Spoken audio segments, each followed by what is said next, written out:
Member Service Director at the Marshalltown YMCA. I'm here to share some information about our facility. We are currently running a membership promotion. We are waiving all activation fees for all membership types. So saving a potential $52 at your initial sign up. We are back to our regular hours, regular building hours. So we are open till 10 o'clock during the week, Monday through Thursday, and Friday, Saturday, and Sunday we close at 8. We are currently offering our open swim time 1 to 5 on weekends beginning this Saturday. We do ask that you call and register for a time slot. We have 1 to 3 time slot as well as 3 to 5. We are allowing up to 50 individuals in the pool area at one time. So that's exciting news. We also have our youth sports continuing. We have futsal on Sundays and youth developmental basketball on Saturdays. We are just finishing up with that. And 3rd through 6th grade basketball will be beginning at the end of this month. So registration is in our computer. Check out our website at www.ymca-ywca.org or give us a call at 641-752-8658. We'd be happy to help you. My name is Pat Thompson. I'm public health nurse for Marshall County.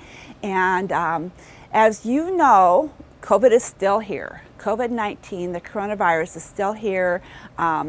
And actually, I'm going to say not much has changed, but there have been lots of changes. How's that sound? We still need to continue our social distancing. We need to wash our hands. We need to do only essential services.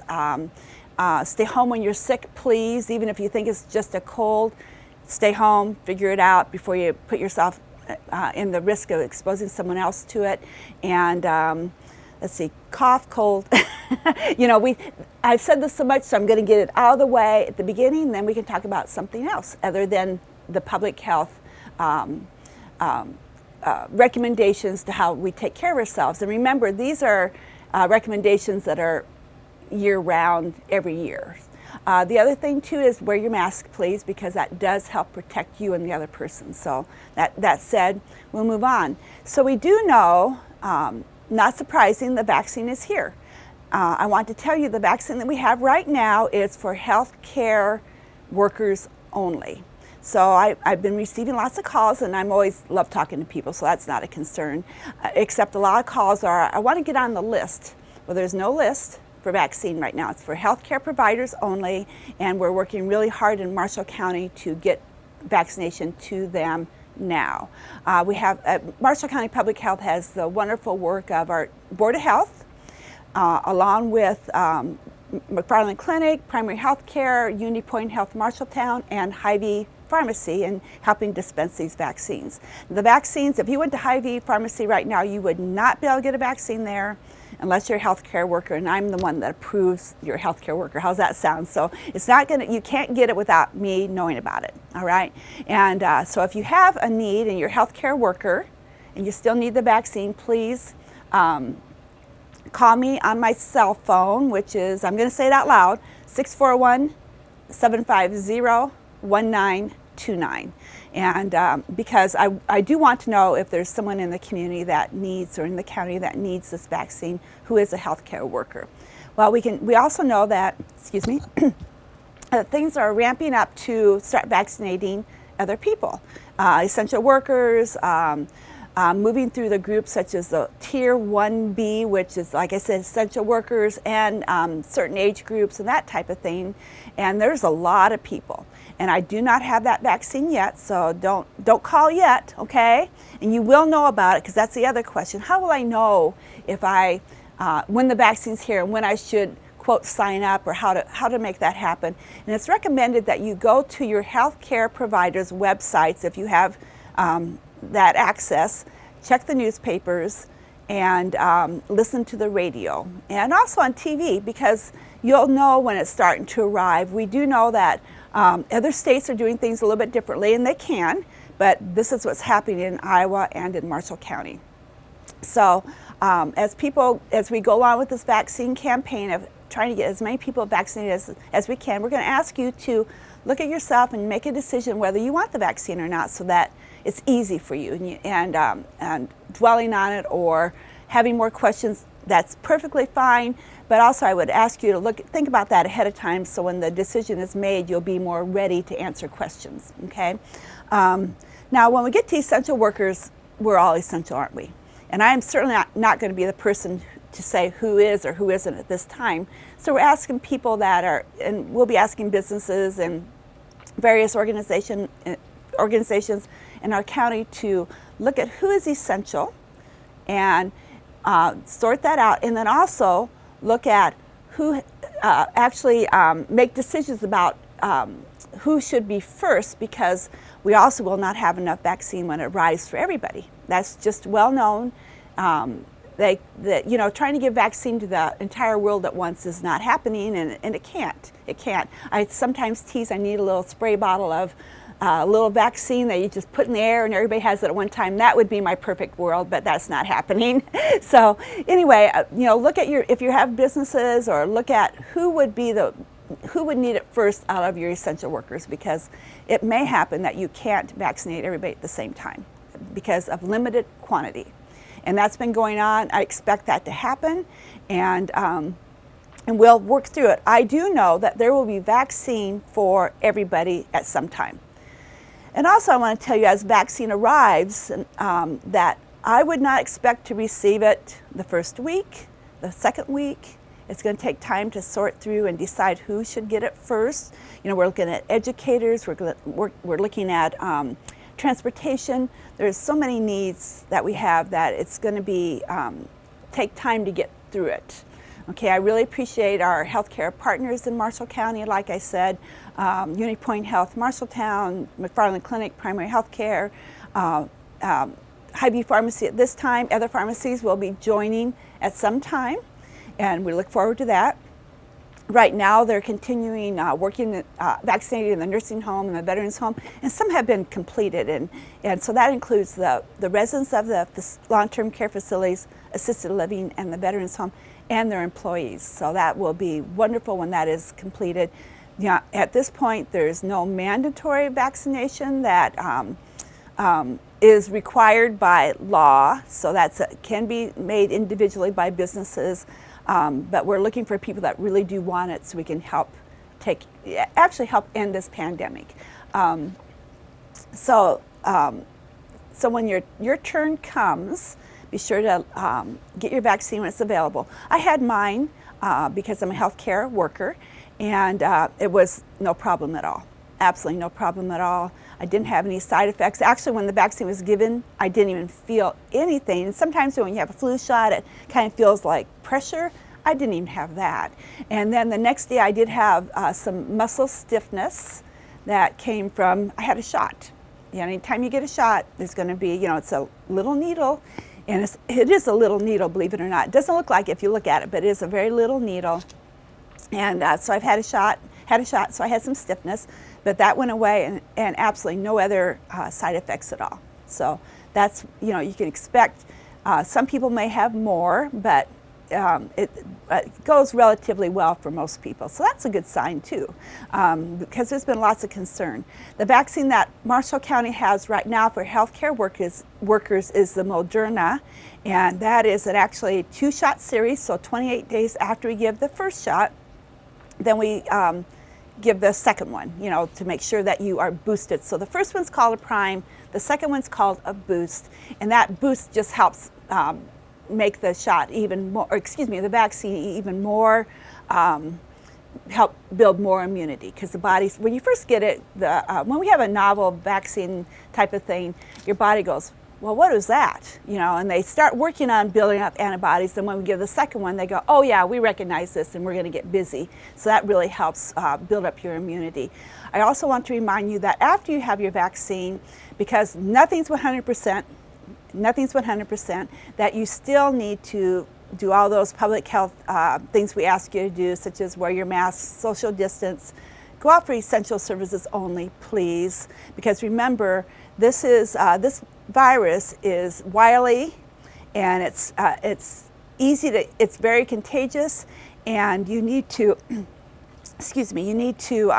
protect yourself from it and other people from getting it from you. So stay home as much as you can, really, okay? And none of us want to do that. I want to go out more than anybody, I swear, but it's what I'm doing right now to take care of myself and be able to actually they'll help work on this campaign too, because if I get sick, there's always someone to take my place. I realize that, but also my job is important to, I want to do my job, and it's important for me to respect that and make sure that I don't expose myself or take any risks that are unnecessary. So that's why I do what I do. So, wear your mask, wash your hands, cover your cough, stay home if you're sick, please. Even, I hear so many times, well, I just got this cold or whatever.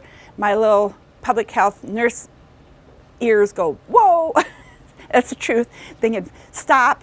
If you have something like that, I would actually make sure that you did not have coronavirus, okay?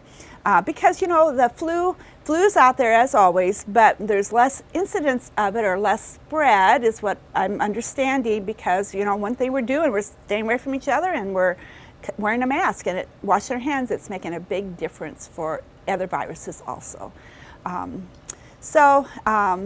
I'm going to ask Craig, do you have any questions for me at all that you can think of? So isn't the virus more like a cold than the flu? Yes. Actually, it's not the flu. If I said flu, please forgive me. But no, it's respiratory. It's respiratory, but it does affect your whole body. And that's one of the problems with the virus, too. You think, well, no biggie, I'll just get it and get over it now. Have immunity. We don't know what the immunity is, and we don't know the side effects and long-term side effects. And I've had, I forgot the word that's used, but I've had people say, I still have this foggy brain, I can't get my energy back, I'm just not myself yet. And we don't need that. You're actually better off not having the virus at all. If you can not have it, you're better off and get the vaccine. A thing about the vaccine, it's not a live virus, so we're not giving it to you. It does not affect your DNA. It's an mRNA type manufacturing that does not change your DNA at all. And we also don't know how long exactly the vaccine will work, so I'm expecting that there will be needs to boost again at some time. It's just like H1N1 way back in 2009. I keep going back to that, but when you get your seasonal flu shot, it has the antigen for H1N1 to help protect you from H1N1 still after all this time, okay? So I expect that will happen with this virus also. So in the fall, what will the seasonal flu vaccine look like? I'm not sure. Will it have that in there? I don't know. Don't quote me on that at all, but it's a thought, and that may be handled that way. We may have to reboost again with this vaccine or a vaccine against a coronavirus in the fall with our seasonal flu. So that's why I ask you to please get your flu vaccine, the seasonal flu vaccine, and that is still available. If you haven't had it, it's not too late, and it's a very good idea to get it. So at some point, as far as knowing when the vaccine is available, just pay attention to your healthcare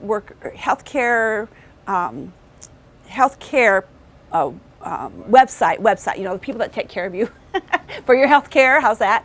Pay attention to that and know that if you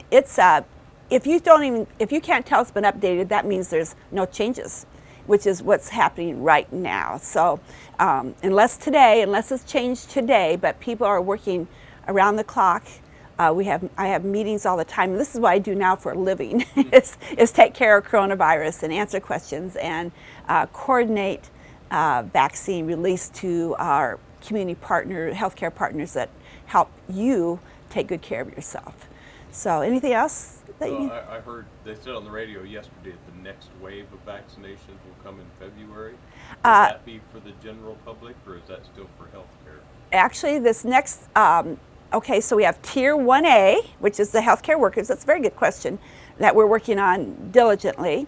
And there's people I didn't even know did healthcare, but we need them vaccinated. So this is very good. I get calls, and it's a very good. People are coming forward, and we appreciate that. The next tier is 1B, and that would include essential workers, and it just came out last night. The decisions were made yesterday, and in many ways are still vague to a degree, so that makes it that much harder. If I could say, oh, every teacher come forward, but there's other people there's more than just a teacher seeing people, more than educators than just a teacher out there. And so we need to look at the whole essential services group. So it would be like teachers, and we're looking at manufacturing even, and all those are important. How do we, like I say, I want the one person that doesn't think they're essential, can you raise your hand? Because we all have essential duties in many, many ways. Some of us can protect ourselves, and that's why we have you stand back a little bit. Let's get these other people that are doing more face-to-face work, that we get them taken care of. And we're talking government, we're talking courts, and just all our needs, and like transportation. How do we even get our food supply? So it's a big job, and we just cannot give it to everybody at one time. And so decide who needs it first of your essential services people, and everybody will have a vaccine at some time. And I alluded to this, but I would not expect anything. I'd be surprised. Plan on 2 months at least. Okay, give this time. We don't want it to take that long, but we have a lot of people. Okay, and the most important thing about that is how much vaccine will we have? If we don't have enough vaccine for everybody, then decisions have to be made, and that affects our rollout. It really does. So I appreciate your understanding. There's so many people involved with making this happen that I can't thank them enough, really, because I can't do it by myself, and we just need people to. And we appreciate your understanding and patience, and don't make big plans yet, okay? Just because you hear the vaccine's out. Like I said, way back in the summer summer and fall, about Christmas, we saw how that was. Just keep doing what you're doing and count it as good, because it will end someday. Don't be discouraged if you see other people getting the vaccine before you do, because that can happen. Okay, that can happen, because having as many people get it as we can, that helps protect you also. That doesn't mean you let your guard down. You just keep doing what you're doing. Wear your mask, please, because you are protecting yourself and others, and it's so appreciated, so appreciated. And I see a brighter. I hate to say it, but our fall will look different than it does right now, and that's good. Okay, but it's just going to take a while, like they say, midsummer before things can be sewn up to a degree. And clear in the beginning, I was thinking this is going to take us 3 to 5 years to recover from, and we're, every month that we get through is closer to that time. I hope I'm wrong, but before we can actually, I'd say, slam that file cabinet drawer closed on COVID-19 is, it could be 3 to 5 years, because there's economic fallout because of it too. So it's not just it's healthcare. It's affected all of us in so many, many ways. So we need to be patient. And I like what Craig said about not being discouraged or upset, because your time will come. Okay, your time will come, and just wait patiently, because information will come to you. And I can't disclose any of that right now, because it depends on how much vaccine we get, okay, how that's going to roll out exactly. So, but we'll let you know, okay? Stay tuned. Stay tuned, yes. And I'm looking forward to when we're not talking COVID. That'll be a good day, won't it? Will be something, a guest will come on, and we'll have a nice, relaxing time. So the public health thing, wear your mask, cover your cough, wash your hands, stay home if you're sick, please, and socially distance, because it's all about breathing each other's air, all right? So you may think, well, I wash my hands. No, I want to see you standing away from people, because standing close is where your exchange happens, where you share the virus. And I'm going to appreciate that you didn't share with me, okay? That'll be good. So until next time, bye-bye. Hi, I'm Mike Stegman, Director of the Marshall County Conservation Board. And as we close out the year 2020 and begin the year 2021, we thought we'd give you some information on what the county parks have been through, what they look like now, and what we're planning to do in some fashions. So of course we have the first thing that happened in 2020 was the coronavirus that shut a lot of businesses down for the most part. With that said, we actually experienced an uptick, in fact, a significant uptick in park usage all across the county. Of course, we have 32 park areas encompassing a little over 2,600 acres.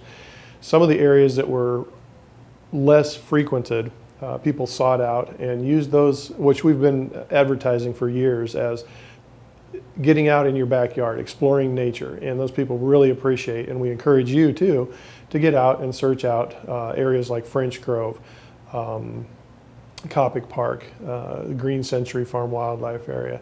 Those are some of the smaller areas that we manage aside from the large premier areas that we offer for public recreation, like Greencastle, Grammar Grove, and the Grimes Farm. With that said, fishing licenses, the first half of the year 2020 compared to all of 2019 showed significant increase, and that just goes to show that people wanted to get outside. Baseball games were non-existent. Music events were canceled, so people were looking for outdoor recreation opportunities, and they took full advantage of that with the fishing, the hiking, the canoeing, kayaking. Of course, here in Marshall County, again, right in your own backyard, we have Greencastle Recreation Area that allows canoes and kayaks only, and then Sand Lake Recreation Area that offers a great deal of fishing along with canoeing and kayaking. The boating limitations at Sand Lake, you can put any size boat on as long as it's powered by an electric motor. So again, we saw an uptick in use all around of those areas and those activities. Hiking throughout the county areas, again, we saw an increased use. People exploring mushroom hunting early on in the spring and early summer of the year. So people were getting out there. They know we're there, and we appreciate their utilizing the amenities and recreation areas we have to offer. As if the coronavirus or COVID-19 wasn't enough, here in August we had the derecho storm that ravaged all of Marshall County and all of central Iowa. Very few, I shouldn't say very few, a lot of trees made it through the storm, but a lot we lost also. Our work crews immediately started trying to recover, open up the outdoor recreation areas for public use because, again, people we need these areas for people to get out and utilize. So we started here at the Grimes Farm, opening up the trail system and the parking areas, moved from one park to another, and we still have some areas that we have to get through. But for the most part, the larger areas have been cleaned of debris. We still have a lot of work to do cleanup-wise after that first round we went through. But they're open again. The Grammar Grove, Timmins Grove, Greencastle, Grimes Farm are all open for public use again. The areas that we haven't gotten to and probably will not get to are the wildlife management areas, like the Iowa River Wildlife Management Area, Arnie Bend, places like that have larger forested areas. Those are going to be left to return back to decay, earth, let Mother Nature take her course over the years. With that said, we are going to go in and see what trees do have salvageable logs that we can turn into lumber and utilize as a renewable resource. So Grammar Grove was one of the hardest hit areas. We're going to go in there and try to salvage some of the lumber up there that previously allowed us to go and do our maple syruping. And what that entailed was we went up and tapped the sugar maple trees up there that produced gallons and gallons of sap that we in turn boiled down and turned into the maple syrup that we offered for sale here at the Conservation Center and a pancake breakfast in March of the year. The derecho completely wiped out our maple grove, and so we're not going to be doing any maple syruping or production for a couple of years now until we can get in there and clean up the mess that the windstorm caused and allow those trees to regenerate and grow to ample size that will allow us to be able to tap them and harvest the sap again to turn into that what I call liquid gold is the maple syrup. And if you, again, I tell people if you've never had real maple syrup, you really are missing out on life. There's just one. It's one of those things Mother Nature produces. There's just no comparison to it. So other areas, again, access points to the Iowa River. We've got reopened again for public use, and of course this summer the river was at optimum low conditions due to the lack of rainfall. And I guess this is one year that I appreciated the lack of rainfall. from the standpoint that allowed us to get in and clean up after the derecho storm. A lot of people were canoeing and kayaking down the river. It makes for great leisurely activities during a summer day, even going into winter months. It can provide for optimum fishing conditions too, because if you do find a deep hole, the fish in the river are going to be stacked in there very tight. It also provides for interesting beach combing on the sandbars. I know there's a lot of people that find artifacts from the Native American history, stone points and tools. You can find bison and elk bones from days past here in the history of Iowa. So it's a neat activity if you ever have any aspirations of doing a leisurely float. And there are times in the years that the Iowa River is not suitable for floating. It has swollen waters due to heavy rainfall and flooding conditions. It can be quite dangerous. So I know if you ever have any aspirations of floating the Iowa River, do check the conditions and see if it's safe or unsafe. Again, as we leave 2020 and enter 2021, there's a lot of people that like to go ice fishing. And so far in 2020, we have not had any ice production to speak of, maybe just a skim or two. And since that time, it's melted. As we go into January, we will get some significantly colder weather that will allow for ice production. And again, make sure it's safe. As I always preach, safety first with any outdoor activity you partake in, whether it's mushroom hunting or hiking, hunting, fishing. Let people know, let someone know where you're going, how long you expect to be gone, again, prepare for the elements. Whether it's going to be a hot day in the summertime, you're going to want to take water with you and prepare for insects and sunscreen, things like that. Just the alternate is in effect for the winter months. Wear layered clothing. If you're out on the ice fishing, wear your ice picks. Have a way to get out of the ice if you do happen to fall through. Same thing if you're out cross-country skiing or snowshoeing. Dress for the weather. You're going to be exercising, so you don't want to get overly heated and sweat too much. That will allow that evaporative cooling to cool you off too fast and potentially cause hypothermia. Now, you don't have to go too far to find a road here in central Iowa. Farm to market roads are a mile square on a mile square grid. But with that said, hypothermia, just like heat exhaustion, can overtake you in a short period of time. So again, when you're out this winter, take the precautions. If you got any questions about any of the areas that we manage and maintain, give our office a call at 641-752-5490. Now, with all the bad that I've relayed to you that has happened in the year 2020, we did have a lot of good things happen too in 2020. Early on in the season, before we had the coronavirus hit, we were able to make a record amount of maple syrup. And we still do have limited quantities of that for sale at the Conservation Center. But you need to call in ahead of time and tell us the quantities and how you're going to pay and make arrangements to come and pick it up. Once again, if you have any questions regarding any of the amenities or information that we presented you here today or that you might see in our newsletter, please feel free to give us a call at the Grimes Farm Conservation Center. That's where our headquarters is for the Marshall County Conservation Board. Phone number again, 641-752-5490. Or you can email us at mccb@marshallcountyia.gov.